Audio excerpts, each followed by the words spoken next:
ఒకే రోజు ఇన్ని సమావేశాలు జరగడం అనేది ఇది ఒక చరిత్ర.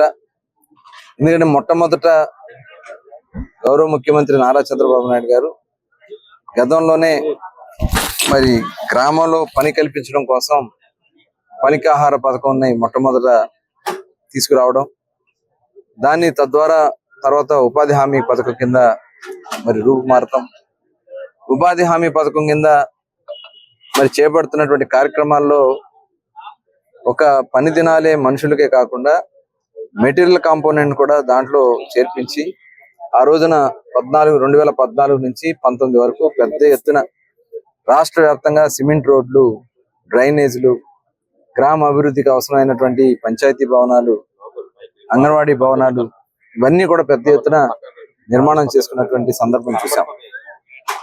గత 5 సంవత్సరాల్లో ఉపాధి హామీ పథకం నిధుల్ని తీసుకురావడంలో ఫెయిల్ అయ్యారు.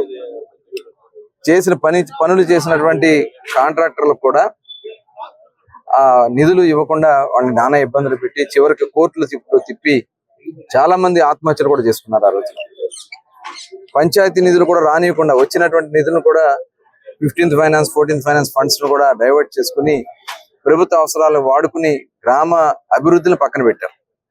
ఇవాళ మహాత్మా గాంధీజీ గ్రామ స్వరాజ్యమే దేశ ప్రగతికి మెట్టు అని చెప్పి ఆయన పిలుపునివ్వడం, దాన్ని కూడా విస్మరించారు.